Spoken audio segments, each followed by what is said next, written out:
नमस्कार, मी भाग्यश्री तुम्हा सर्वांचं आपल्या चॅनलमध्ये मनापासून स्वागत करते. आणि आज आपण खूप सुंदर आणि सोबर अशी डिझाईन तयार करणार आहोत. तर त्याकरिता मी बॅकपार्ट कट करून ठेवलेला आहे. ह्याची पूर्ण उंची आहे 15 इंच, शोल्डर आहेत 5.5 इंच, आर्म होल म्हणजेच मुंडा आहे 6 इंच, छाती आलेली आहे 9.5 इंच आणि येथे कंबर बॅकडाट मिळून ती देखील आलेली आहे 9.5 इंच. आता इथे आपण आपल्या गळ्याची मार्किंग करूयात.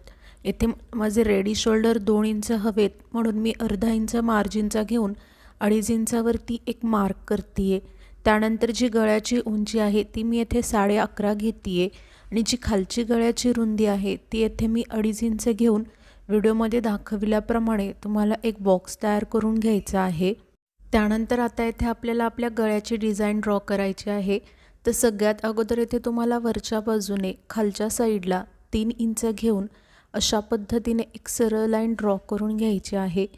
त्यानंतर त्याच बॉक्समध्ये तुम्हाला व्यवस्थितरित्या व्हिडिओमध्ये दाखविल्याप्रमाणे गळ्याचा आपण ज्या पद्धतीने गोलाकार ड्रॉ करून घेतो ना, सेम त्याच पद्धतीने इथे देखील ड्रॉ करून घ्यायचा आहे. त्यानंतर हा जो आपला खालचा बॉक्स दिसतोय ना, तेथे तुम्हाला व्हिडिओमध्ये दाखविल्याप्रमाणे सगळ्यात अगोदर एक तिरकी लाईन ड्रॉ करून घ्या आणि मग खालच्या बाजूला थोडासा गोलवा आकार ड्रॉ करून घ्या. इथे तुम्हाला तो ठळकपणे दिसून यावा याकरिता मी त्याला थोडंसं डार्क करून घेते.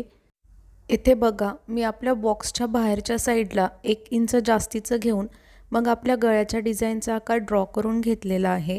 इथे अगदी नवीन शिकणाऱ्या आहेत त्यांना कन्फ्युजन नको व्हायला की बाहेरच्या बाजूला किती घ्यायचं, तर त्याकरिता इथे मी सांगितलेलं आहे. त्यानंतर येथे तुम्हाला कॅनव्हास पेपर घेऊन अगदी त्याला मधोमध फोल्ड करून घ्या आणि ही जी कॅनव्हास पेपरची फोल्डिंगची साईड आहे ती हे जी आपली अस्तरची फोल्डिंगची साईड आहे ना, दोघांनाही एकमेकांवरती फोल्डिंगची साईड मॅच करत हाताने असं थोडंसं थापून घ्यायचं आहे, जेणेकरून जी आपली गळ्याची डिझाईन होती ती यावरती देखील उमटून येईल. इथे मे बी तुम्हाला ती लाईटमुळे ठळकपणे दिसून येत नसेल, तर त्याकरिता इथे मी स्केच पेनने त्याला थोडंसं डार्क करून घेतलेलं आहे. त्यानंतर आता आपल्याला हा जो आपला मूळ गळ्याचा आकार होता ना, बरोबर त्याच्याच बाजूला 1 ते 1.5 इंच घेऊन व्हिडिओमध्ये दाखविल्याप्रमाणे आणखीन एक सेम तसाच गळ्याचा आकार ड्रॉ करून घ्यायचा आहे. तेथे जो रेड कलरचा आकार दिसतो ना, तो मी ड्रॉ करून घेतलेला आहे. आता इथे तुम्हाला व्हिडिओमध्ये दाखविल्याप्रमाणे हा जो आपण बाहेरचा आकार आखून घेतला होता ना, जेथे तुम्ही 1 ते 1.5 इंच घेऊन त्याच आकाराला व्हिडिओमध्ये दाखविल्याप्रमाणे अगदी व्यवस्थितरित्या कट करून घ्यायचा आहे. आणि येथे बघा, व्हिडिओ जर तुम्ही काळजीपूर्वक पाहत असाल तर तुमच्या एक गोष्ट लक्षात येईल. मी त्याच्या मध्यावरती बॉल पॉईंट पिन्स लावून पिन्सने सिक्युअर करून घेतलं होतं, जेणेकरून जेव्हा आपण याचा गळा कट करू तेव्हा आपल्या गळ्याचा आकार इकडे तिकडे हलणार नाही. त्यानंतर ही जी आहे ती कॅनव्हास पेपरची शाईनवाली साईड म्हणजेच चमकणारी बाजू आहे, तिला या अस्तरच्या खालच्या बाजूला ठेवून हा जो कॅनव्हास पेपरचा सेंटर आहे तो आणि अस्तरचा सेंटर आहे, दोघांनाही वरचा आणि खालचा सेंटर व्यवस्थित मॅच करत प्रेस करून घ्यायचं आहे. तर इथे तुम्ही पाहू शकता, मी तुम्हाला सांगितल्याप्रमाणेच याला प्रेस करून घेतलेलं आहे. त्यानंतर येथे मी अस्तर आणि ब्लाऊज घेऊन दोघांनाही अशा पद्धतीने राईट साईडवर राईट साईड म्हणजेच बरोबरीच्या बाजूवर बरोबरीची बाजू ठेवून घेतलेली आहे.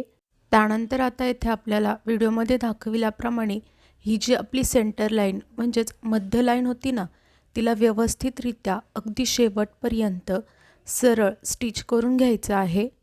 मध्य लाईनला सरळ स्टिच करून घेतल्यानंतर आता इथे आपल्याला सुईला आतल्याच बाजूला ठेवून घेऊन फक्त आपला हा जो ब्लाऊज पीस आहे त्याला टर्न करून घ्यायचा आहे. त्याला टर्न करून घेतल्यानंतर येथे आपला जसा गळ्याचा आकार दिसतोय ना, त्याच आकारात अगदी व्यवस्थितरित्या व्हिडिओमध्ये दाखविल्याप्रमाणे तुम्हाला इथे स्टिच करून घ्यायचं आहे. इथे तुम्हाला जास्ती काहीच करायचं नाही आहे, फक्त जसं आपण गळ्याचा आकार ड्रॉ करून घेतलेला आहे ना, त्याच आकारावरती व्यवस्थितरित्या याला स्टिच करून घ्यायचं आहे. त्यानंतर संपूर्ण गळ्याच्या आतील बाजूस थोडंसं एक्स्ट्रा कापड ठेवून संपूर्ण गळ्याची व्हिडिओमध्ये दाखविल्याप्रमाणे कटिंग कंप्लीट करून घ्यायची आहे. आता आपण हे जे एक्स्ट्रा कापड सोडलं होतं ना, त्याचवरती छोटे छोटे कट्स आपल्याला संपूर्ण गळ्याभोवती देऊन घ्यायचे आहेत. त्यानंतर हे जे अस्तर दिसतंय ना त्याला आतील बाजूस म्हणजेच रॉंग साईडला व्हिडिओमध्ये दाखविल्याप्रमाणे अगदी व्यवस्थितरित्या पलटी करून घ्यायचे आहे।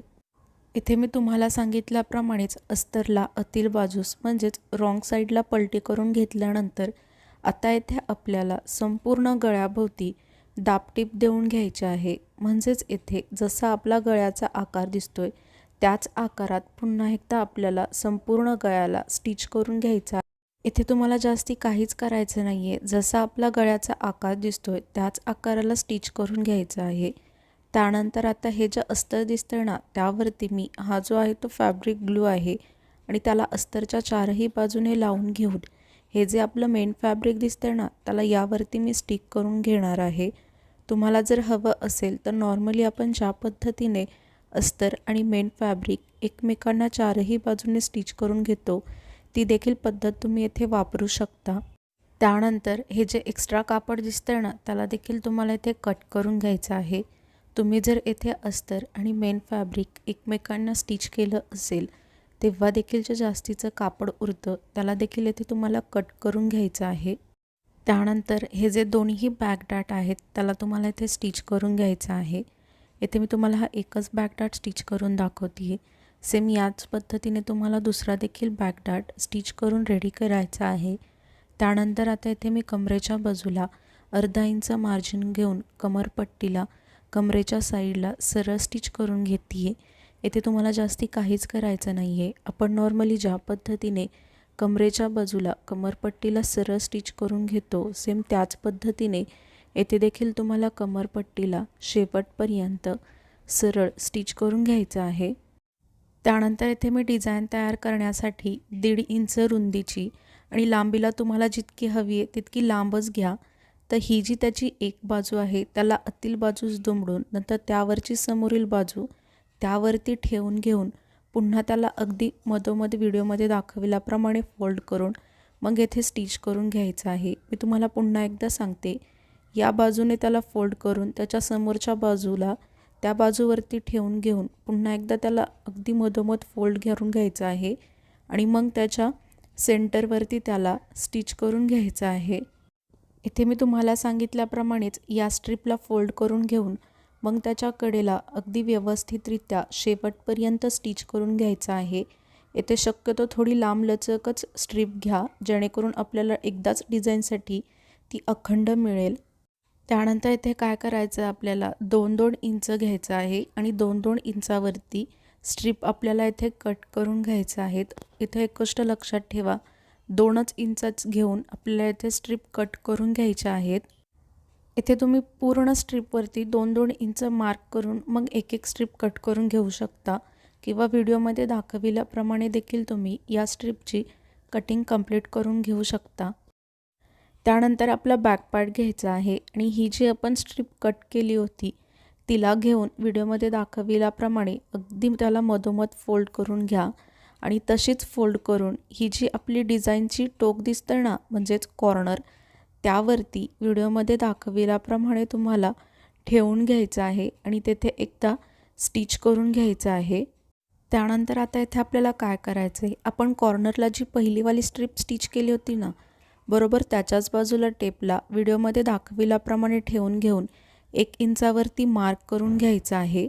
त्यानंतर त्याच मार्कवरती जी आपण दुसरी स्ट्रिप रेडी केली होती ना तिला घेऊन तिला देखील अगदी मधोमध फोल्ड करूनच या मार्कवरती ठेवून घेऊन तिला देखील पहिल्या स्ट्रिपसारखंच स्टिच करून घ्यायचं आहे।